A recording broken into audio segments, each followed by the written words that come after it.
حیات الصحابہ ٹاپک دعوت کا باب۔ حضور صلی اللہ علیہ وسلم اور صحابہ اکرام رضی اللہ تعالیٰ عنہ کو اللہ اور رسول کی اور دعوت دینا کس طرح ہر چیز سے بہت زیادہ محبوب تھا، اور ان کے دل میں اس بات کی کتنی زیادہ تڑپ تھی کہ تمام لوگ ہدایت پر آ جائیں اور اللہ کی دین میں داخل ہو جائیں اور اللہ کی رحمت میں غوطے کھانے لگے، اور دعوت کے ذریعے مخلوق کو خالق کے ساتھ جوڑنے کے لیے کیسی زبردست کوشش کرتے تھے۔ دعوت سے محبت اور شغف۔ حضرت ابن عباس رضی اللہ عنہ کا ارشاد ہے اور ایک جیسی قرآنی آیتوں کے بارے میں فرماتے ہیں کہ رسول اللہ صلی اللہ علیہ وسلم کو اس بات کی بہت زیادہ تڑپ تھی کہ تمام لوگ ایمان لے آئیں اور آپ سے ہدایت پر بیعت ہو جائیں۔ آپ کی یہ بے قراری دیکھ کر اللہ نے آپ کو بتایا کہ صرف وہی انسان ایمان لائیں گے جن کے لیے لوح محفوظ میں پہلے سے ہی ایمان لانے کی سعادت لکھی جا چکی ہے۔ صرف وہی انسان گمراہ ہوں گے جن کے لیے لوح محفوظ میں پہلے ہی بدبختی لکھی جا چکی ہے۔ پھر اللہ نے اپنے نبی کریم صلی اللہ علیہ وسلم سے ارشاد فرمایا، شاید تو گھونٹ مارے اپنی جان اس بات پر کہ یہ یقین نہیں کرتے، اگر ہم چاہیں تو اتاریں ان پر آسمان سے ایک نشانی، پھر رہ جائیں ان کی گردنیں اس کے آگے نیچے۔ حضرت ابن عباس رضی اللہ عنہ فرماتے ہیں کہ جب ابو طالب بیمار ہوئے تو قریش کی ایک جماعت اس کے پاس آئی جس میں ابو جہل بھی تھا۔ ان لوگوں نے کہا کہ آپ کا بھتیجا ہمارے معبودوں کو برا بھلا کہتا ہے اور یوں کرتا ہے اور یوں کہتا ہے، اس لیے آپ ان کے پاس کسی آدمی کو بھیج کر ان کو بلا لیں اور ایسا کرنے سے ان کو روک دیں۔ چنانچہ انہوں نے حضور صلی اللہ علیہ وسلم کے پاس ایک آدمی بھیجا، تشریف لائے اور گھر میں داخل ہوئے تو اس وقت ابو طالب کے قریب ایک آدمی کے بیٹھنے کی جگہ تھی۔ حضرت ابن عباس رضی اللہ عنہ فرماتے ہیں کہ ابو جہل عنہ اللہ، اس پر اللہ کی لعنت، کو اس بات کا خطرہ ہوا کہ اگر محمد صلی اللہ علیہ وسلم ابو طالب کے پہلو میں بیٹھ گئے تو اتنے قریب بیٹھنے کی وجہ سے ابو طالب کے دل میں حضور صلی اللہ علیہ وسلم کی زیادہ نرمی پیدا ہو جائے گی۔ چنانچہ وہ چھلانگ لگا کر خود اس جگہ پر بیٹھا۔ حضور صلی اللہ علیہ وسلم کو اپنے چچا کے قریب بیٹھنے کی کوئی جگہ نہ ملی تو آپ دروازے کے پاس ہی بیٹھ گئے۔ ابو طالب نے آپ سے کہا، اے میرے بھتیجے، کیا بات ہے؟ تمہاری قوم کے لوگ تم سے شکایت کر رہے ہیں، وہ کہہ رہے ہیں کہ آپ ان کے معبودوں کو برا بھلا کہتے ہیں اور یوں کہتے ہیں۔ حضرت ابن عباس رضی اللہ عنہ فرماتے ہیں کہ اس پر سب لوگوں نے بولنا شروع کر دیا۔ آپ نے بات کرنی شروع کی اور فرمایا، اے میرے چچا، میں یہ چاہتا ہوں کہ لوگ صرف ایک کلمے کا اقرار کر لیں تو عرب کے تمام لوگ ان کے محتط اور فرمانبردار بن جائیں گے، عجم کے تمام لوگ زیادہ دینے لگ جائیں گے۔ آپ کی یہ بات سن کر وہ لوگ چوکنے ہو گئے، بےتاب ہو کر کہا، آپ کے والد کی قسم، اتنی بڑی بات کے لیے ایک کلمہ تو کیا ہم 10 کلمے کو ماننے کے لیے تیار ہیں، آپ بتائیں وہ کلمہ کیا ہے؟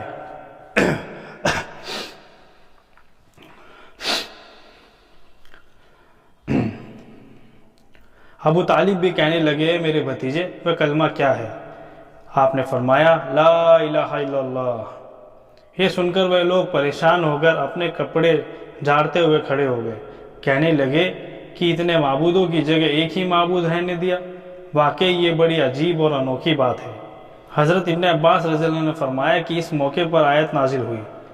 حضرت ابن عباس رضی اللہ عنہ فرماتے ہیں کہ جب عتبہ بن ربیعہ اور شیبہ بن ربیعہ اور ابو جہل بن ہشام اور امیہ بن خلق اور ابو سفیان بن حرب اور قریش کے دوسرے سردار ابو طالب کے پاس گئے، ان سے حضور صلی اللہ علیہ وسلم کے بارے میں بات کرنی چاہی تو انہوں نے کہا، اے ابو طالب، آپ کو ہم میں جتنا بڑا درجہ ملا ہوا ہے وہ آپ جانتے ہیں، اور آپ کی بیماری کی حالت آپ کے سامنے ہے، اور ہمیں آپ کی زندگی کا خطرہ ہے۔ ہمارے اور آپ کے بھتیجے کے درمیان جو کچھ ہو رہا ہے اسے بھی آپ خوب جانتے ہیں۔ آپ ان کو بلائیں، کچھ ہماری مانگیں مان کر اور کچھ ان کی مانگیں مان کر ہمارا اور ان کا سمجھوتہ کرا دیں، تاکہ ہم دونوں ایک دوسرے کے کہنے سے رک جائیں، وہ ہمارے دین پر رہنے دیں اور ہم ان کو ان کے دین پر چھوڑ دیں۔ ابو طالب نے آپ کے پاس آدمی بھیج کر آپ کو بلایا۔ آپ ابو طالب کے پاس تشریف لے آئے تو ابو طالب نے کہا، اے میرے بھتیجے، یہ تمہاری قوم کے سردار اور بڑے لوگ ہیں، اور یہ تمہاری وجہ سے اکٹھے ہو کر آئے ہیں تاکہ یہ آپ کی مانگیں پوری کر دیں اور آپ ان کی کچھ مانگیں پوری کر دیں۔ حضرت ابن عباس رضی اللہ عنہ فرماتے ہیں کہ حضور صلی اللہ علیہ وسلم نے ارشاد فرمایا کہ بہت اچھا، تم ایک کلمہ مان جاؤ جس سے تم پورے عرب کے مالک بن جاؤ گے، عجم تمہارے ماتحت اور فرمانبردار ہو جائے گا۔ ابو جہل نے کہا، اس بات کے لیے کلمہ نہیں، تمہارے والد کی قسم 10 کلمے کو ماننے کو تیار ہے۔ تو آپ نے فرمایا، لا الہ الا اللہ کہو، اللہ کے علاوہ جن خداؤں کی بات کرتے ہو ان کو نکال پھینکو۔ یہ سن کر ان سب نے ہاتھ پر ہاتھ مار کر کہا، اے محمد، آپ کیا چاہتے ہیں کہ تمام خداؤں کا ایک خدا بنا دیں؟ آپ کی یہ بات بہت عجیب ہے۔ حضرت ابن عباس رضی اللہ عنہ فرماتے ہیں کہ وہ دوسرے سے کہنے لگے، اللہ کی قسم، یہ آدمی تمہاری کوئی ماننے والا نہیں، چلے جاؤ، اپنے باپ دادا کے دین پر چلتے رہو، یہاں تک کہ اللہ ہی ہمارے اور اس کے بیچ فاصلے کرے۔ پھر یہ بکھر گئے۔ حضرت ابن عباس رضی اللہ عنہ فرماتے ہیں کہ پھر ابو طالب نے کہا، اے میرے بھتیجے، اللہ کی قسم، میرا خیال یہ ہے کہ تم نے ان سے حد سے زیادہ کسی بات کی مانگ نہیں کی، تمہاری مانگ صحیح ہے۔ یہ سن کر حضور صلی اللہ علیہ وسلم کو ابو طالب کے ایمان لانے کی امید بندھی، تو ان سے فرمانے لگے، اے میرے چچا، آپ تو یہ کلمہ ضرور پڑھ لیں تاکہ اس کی وجہ سے میں آپ کے لیے قیامت کے دن شفاعت کی اجازت لے سکوں۔ ابو طالب نے اب کی یہ تڑپ دیکھ کر جواب دیا، اے میرے بھتیجے، اللہ کی قسم، اگر مجھے 2 باتوں کا ڈر نہ ہوتا تو میں یہ کلمہ پڑھ لیتا۔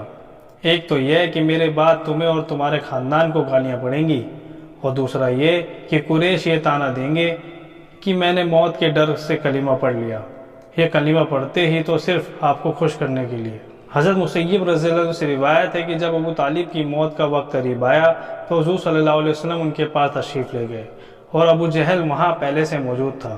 آپ نے فرمایا، اے میرے چچا، لا الہ الا اللہ پڑھ لو تاکہ اس کلمے کی وجہ سے میں اللہ کے سامنے آپ کی حمایت کر سکوں۔ اس پر ابو جہل اور عبداللہ بن امیہ نے کہا، اے ابو طالب، کیا عبد المطلب کا دین چھوڑنے لگ رہے ہو؟ اور دونوں بار بار اسی بات کو دہراتے رہے، یہاں تک کہ ابو طالب کے منہ سے آخری بول یہ نکلا کہ میں عبد المطلب کے دین پر ہوں۔ آپ نے فرمایا، جب تک مجھ کو منع نہ کیا جائے گا میں آپ کے لیے ضرور استغفار کروں گا۔ اس پر یہ آیت اتری، لائق نہیں نبی کو مسلمانوں کی بخشش چاہیں، مشرکوں کی، اور اگرچہ وہ ہو قرابت والے، جبکہ کھل چکا ان پر کہ وہ دوزخ والے۔ اور یہ آیت اتری، آپ جس کو چاہیں ہدایت نہیں دے سکتے۔ اسی جیسی دوسری حدیث کی یہ ہے کہ حضور صلی اللہ علیہ وسلم ابو طالب پر کلمہ پیش فرما رہے تھے، وہ دونوں بھی اپنی بات دہرا رہے تھے، یہاں تک کہ ابو طالب کا آخری بول تھا کہ میں عبد المطلب کے دین پر ہی ہوں، اور لا الہ الا اللہ پڑھنے سے انکار کر دیا۔ اس پر آپ نے فرمایا، غور سے سنو کہ مجھے منع نہ کیا جائے گا، اس وقت تک میں آپ کے لیے ضرور استغفار کرتا رہوں گا۔ اس پر اللہ نے یہ دونوں پچھلی آیتیں اتاری۔ حضرت ابو ہریرہ رضی اللہ عنہ فرماتے ہیں کہ جب ابو طالب کا آخری وقت آیا تو حضور صلی اللہ علیہ وسلم ان کے پاس تشریف لے گئے اور آپ نے فرمایا، اے میرے چچا جان، لا الہ الا اللہ کہہ دیجئے تاکہ میں قیامت کے دن آپ کا گواہ بن جاؤں۔ اور ابو طالب نے جواب دیا، اگر قریش کے اس کہنے کی شرم نہ ہوتی کہ ابو طالب نے صرف موت کے ڈر سے کلمہ پڑھ لیا تو میں کلمہ پڑھ کر آپ کی آنکھوں کو ضرور ٹھنڈا کر دیتا۔ میں کلمہ صرف اس لیے پڑھتا تاکہ آپ کی آنکھیں ٹھنڈی ہو جائیں۔ اس پر اللہ نے آیت اتاری، آپ جس کو چاہے ہدایت نہیں کر سکتے بلکہ اللہ جس کو چاہے ہدایت دیتا ہے، اور ہدایت پانے والوں کا علم بھی اسی کو ہے۔ حضرت عقیل بن ابی طالب رضی اللہ عنہ فرماتے ہیں کہ قریش ابو طالب کے پاس آئے۔ پوری حدیث آگے سختیاں برداشت کرنے کے باب میں انشاءاللہ آئے گی، تاکہ اس کا کچھ حصہ یہ ہے کہ ہدایت پانے والوں کا علم بھی اسی کو ہے۔ ابو طالب نے حضور صلی اللہ علیہ وسلم سے کہا، اے میرے بھتیجے، اللہ کی قسم، جیسا کہ تمہیں خود معلوم ہے کہ میں ہمیشہ تمہاری بات مانتا ہوں، اس لیے اب تم بھی میری تھوڑی سی بات مان لو، اور وہ یہ ہے، تمہاری قوم کے لوگ میرے پاس آ کر یہ کہہ رہے ہیں کہ تم کعبے میں اور ان کے مجلسوں میں جا کر ان کو وہ بات سناتے ہو جن سے ان کو تکلیف ہوتی ہے، اس لیے اگر تم مناسب سمجھو تو ایسا کرنا چھوڑ دو۔ آپ نے اپنی نگاہ آسمان کی اور اٹھا کر فرمایا، جس کام کو دے کر مجھے بھیجا گیا ہے اس کو چھوڑنے کی بالکل قدرت نہیں رکھتا، جیسے کہ تم میں سے سورج سے آگے کا شعلہ لانے کی قدرت نہیں رکھتا۔ بہقی میں یہ روایت اس طرح آئی ہے کہ ابو طالب نے حضور صلی اللہ علیہ وسلم سے کہا، اے میرے بھتیجے، تمہاری قوم کے لوگوں نے میرے پاس آ کر یوں کہا، اب تم میری جان پر اور اپنی جان پر ترس کھاؤ، مجھ پر وہ بوجھ نہ ڈالو کہ جس کو نہ میں اٹھا سکوں نہ تم، اس لیے تم لوگوں کی وہ بات کہنی چھوڑ دو جو ان کو پسند نہیں۔ یہ سن کر آپ کو یہ گمان ہوا کہ آپ کے بارے میں چچا کے خیالوں کی تبدیلی آ چکی ہے، وہ آپ کا ساتھ چھوڑ کر آپ کو قوم کے حوالے کر دیں گے، اور اب ان میں آپ کا ساتھ دینے کی ہمت نہیں رہی۔ اس پر آپ نے فرمایا، اے میرے چچا، اگر سورج میرے دائیں ہاتھ میں اور چاند میرے بائیں ہاتھ میں رکھ دیا جائے تو بھی میں اس کام کو نہیں چھوڑوں گا اور اس کام میں لگا رہوں گا یہاں تک کہ اللہ اس کام کو غالب کر دے یا اس کام کی کوشش میں میری جان چلی جائے۔ اتنا کہہ کر آپ کی آنکھیں ڈبڈبا گئی اور آپ رو دیے۔ پوری حدیث آگے آئے گی۔